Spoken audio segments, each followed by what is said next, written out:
Yes, coming up on this episode of the Marty Mariner Show, I know I said no more episodes until the new year.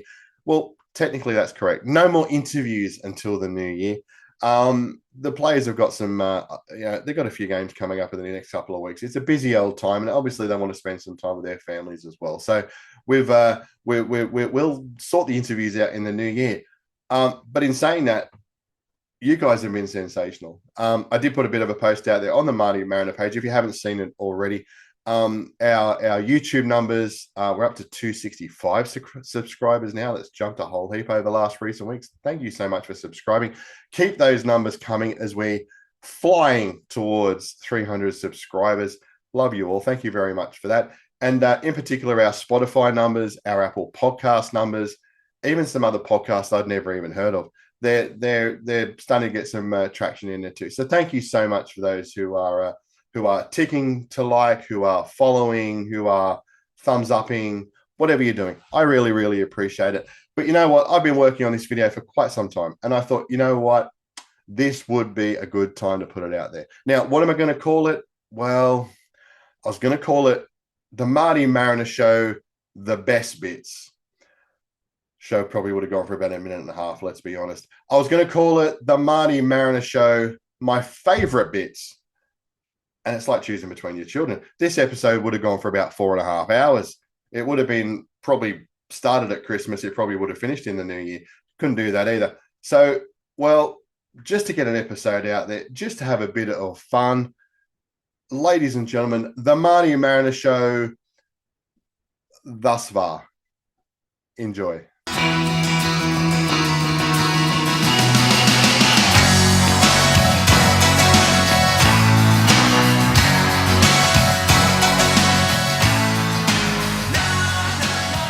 And welcome back to the Marty Mariner Show. It's the last segment of the season. It's the last show of the season. And 3 consummate professionals have decided to join me for this auspicious occasion this year. That's about as much as I can say about these guys. Look, between the 4 of us, there's 57 A-League goals for the Mariners. How good is that? And you can do the math on who got what. Let's introduce these guys one by one, although I'm sure you know who they are. This first fella was actually chatting to Ange Postecoglou in the middle of the MCG last night, and now he's talking to Marty Mariner at Woongarra. Go football, hey, what a game. Daniel McBreen, how are you doing, mate? I'm fantastic, mate. And look, there's no comparison, mate. I'll let you decide. I'll let you decide. You had me for a sec. But thanks. I appreciate it, man. No, thanks for coming here, man. No worries. And, well, the last time we were talking about a game that was being played at Industry Group Stadium between the Mariners and Melbourne Victory. And funnily enough, we're going to be talking today about a game between the Mariners and Melbourne Victory with one of the most successful coaches in A-League history, obviously. He's won Premier's Plates, championships, ACL titles, all sorts of things. And he's probably the best dressed coach in the A-League right now. And that's just my personal opinion. Mark Jackson, how are you doing, my friend? I'm good, mate. I'm good. And yeah, I'm sporting the T-shirt. So yeah, right. I appreciate that. It's good. My wardrobe always needs improving. So I get sold anyway. So yeah, this has improved my wardrobe. So no, it's a pleasure to be back on. It's great to be on the show as always. Always, mate. Thank you. Always appreciate that, and always happy to help out with your wardrobe as well, mate. Just give us a go, mate. We'll get it all sorted. Mate, can you tell me what your earliest footballing memory was? Probably being jealous of my brother and my dad playing football either in the lounge or in the back garden as a probably young 4 or 5 year old, and wanting to get involved. That is probably my earliest footballing memory. And welcome back to the Marty Mariner Show. I know your eyes do not deceive you. I know we haven't jumped back 12 months either. Got a very, very special guest all the way from, well, I'll let him tell you where he is currently. Sammy Silvera, how you doing, my friend? I'm very good, thank you. Very good. And where in the world are you at the moment? Right now I'm in Barcelona. Yeah, look, it's good to get away after a long, probably 10 months of no sunshine. So I needed to get out of the UK and get some sunshine into me. But yeah. I want to ask first, Tarrant, your first footballing memory. Do you remember the first kick of a ball or your first, moments you started to fall in love with this game, the round ball game? Yeah, so when I first started, I don't specifically remember, I guess, my first kick of the ball, but yeah, my family were not soccer people to begin with. Grew up kind of watching NRL and playing different sports until, yeah, my older brother, he's got a disability, so he couldn't really play a lot of contact sports, so soccer was it. And because he's my older brother, I just wanted to be like him, and I guess I wanted to play soccer just because he did. So that kind of got me and my younger brother into soccer, and yeah, we just never really looked back. Mate, as I ask all the boys when they start, were you always going to be a professional footballer? Yeah, pretty much no backup plan. Sort of, yeah, threw all my eggs in one basket when I went to football. Probably should have focused more in school and studied more, but no, it was just a dream of mine, and I felt like nothing was really going to stop me. So, yeah, no backup plan, always football. All right. All right. We're good. Oh shit! I'm good. All right, I'm good. Good. I'm gonna look at Raz and laugh. I don't think I can look at you. Oh, yeah. You actually can't be worse people to put together. Yeah, right. Yeah, I'm not going to do the interview. I'm just going to let it play and just see how we go. And put it out and go, well, what do you reckon, guys? All right, I'm ready. Right. All right. Game face. Mate, let's start with yourself. What's your first footballing memory of the round ball game? I think my earliest memories would be in the backyard with my dad, just kicking the ball.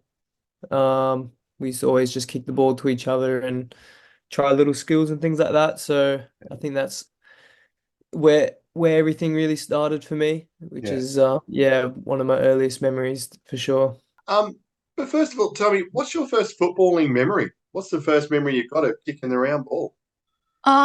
First memory that comes to mind would probably be back in primary school. I was always that one girl playing with all the boys. Oh, yeah. Yeah, so that will probably be my first football memory. Yeah, it would just be me, even my brothers as well, and we just kick a ball around with all the kids and stuff. Absolutely. Best way to learn, I reckon, when it's 25 a side and stuff like that. It's also exactly. You learn how to get a few players, and I see it when you're playing out there. I can see where that comes from now, which is awesome. That's where it all started. Absolutely. That week leading up, or the fortnight leading up to the fact I'm playing at Wembley Stadium, I mean, you can go back years and years and centuries. How many games have been played there, like really massive games? You're going to be playing there. I mean, did you sleep that week? I mean, I wouldn't have even slept. No, it was dragged out because obviously we played the second leg of the semi-final. I think then we had a full week till the final. So I think everyone was being careful in training. No one wanted to get injured. Everyone was getting prepared. We did a lot of preparing. We even did a lot of penalty. We were doing penalties every day after training, just in case it came down to that, and it did come down to that. So everyone was prepared. We went down a couple of days before. We trained in London. And we went to Wembley, went to the stadium the day before the game to have a little look about. And obviously, when I got to the stadium the day before, I was thinking, it's unbelievable, we're going to be playing here tomorrow. Yeah. It was a surreal feeling. You have some superstitions yourself? So I think the night before a game, I always have like salmon, rice, vegetables, a very classic dinner. Yeah. I don't think it's changed for the last 7 years. Skin on salmon? Skin on salmon. Crispy. Hey, less guys, come on. We got to get those natural oils. And sure. Day of the game, I'll always have like avocado, like eggs and bacon. I never eat bacon, but only on a game day. Wow. Sports bra, got to put the right boot on before the left boot, step on the field with my right foot first. So look out for that this weekend. So good. And on Saturday, yeah. Okay, cool. Does that warm up though? Even warm up, both. Anytime I go on the field, it has to do it. Right foot. Right, okay. Yep. Wow, okay. That's just a few. I think we can move on next one. So good. Just a few of the basic ones, she says. Yeah, just basic. Everyone does that, surely, right? Yeah. Yeah, of course. I'm great with my sports bra too, mate. It's the same thing. It's awesome. So many departed after that grand final victory. You yourself, Max, contract coming up at the end of this season. You had any thoughts about where you want to go? You've had a taste of Asian football now. Is that something that you aspire to, playing in the Asian continent, or you want to stay at home with the Mariners, or what's the go? For me personally, stay, by the way, mate. The answer is you want to stay, just in case. yeah. For me personally, I'm very ambitious, and my goal's always been to play in Europe personally, and so if an opportunity does arise to go to Europe, I'd be willing to take it. But first of all, can you tell us what your first footballing memory was? Oh, first footballing memory. I feel like the one that comes to mind. Oh, I don't even know how old I made it. Maybe 9 or 10. Right. I made this dashing run, and I was calling for the ball. I was playing with the boys, maybe under nines. I was still playing with boys, and I made a dashing run straight down, and I was looking at the winger going, hit me, and he whipped it. And I just remember I flew through the air and just headed it, and I was like, this has got to be the best goal ever. And still to this day, I still want to score another goal like that, but that's probably the earliest one I can remember. Always ask the boys whenever we start an interview, were you always wanting to be a professional footballer? Was that the one thing that you always wanted to do? Yeah, I think ever since I've been growing up, I've always sort of had the eye on being professional football. My dad sort of laughs at me because he brought it up the other day. He said to me when I was younger, "Oh, what do you want to do when you grow up?" And I said, "Oh, I'm going to be a professional footballer."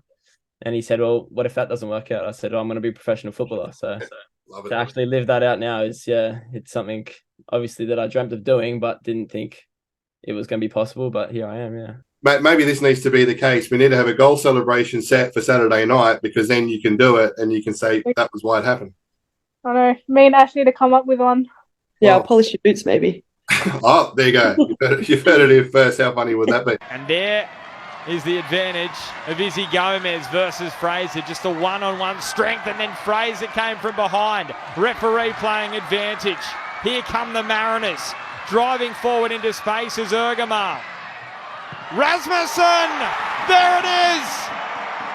The Central Coast Mariners Academy product, who's been with the club since she was 11.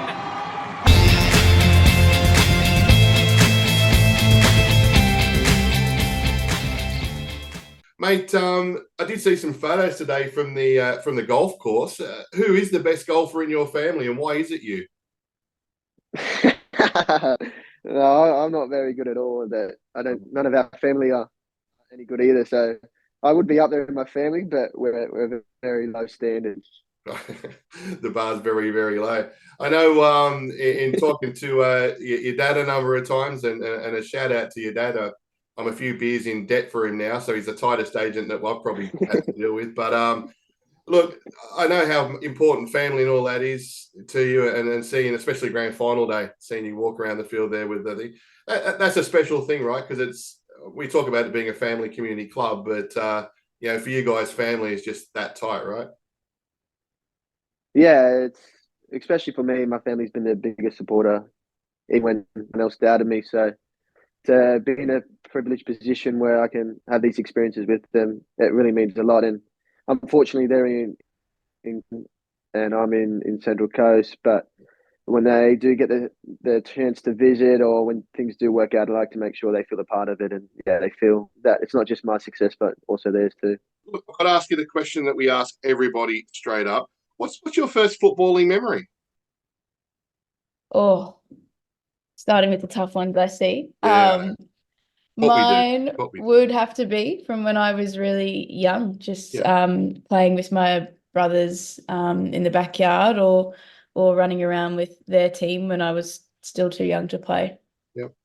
And do you think a lot of, when we speak to men's, women's, doesn't matter, but a lot of the earliest memories were running around with family, older brothers or sisters or family members and stuff.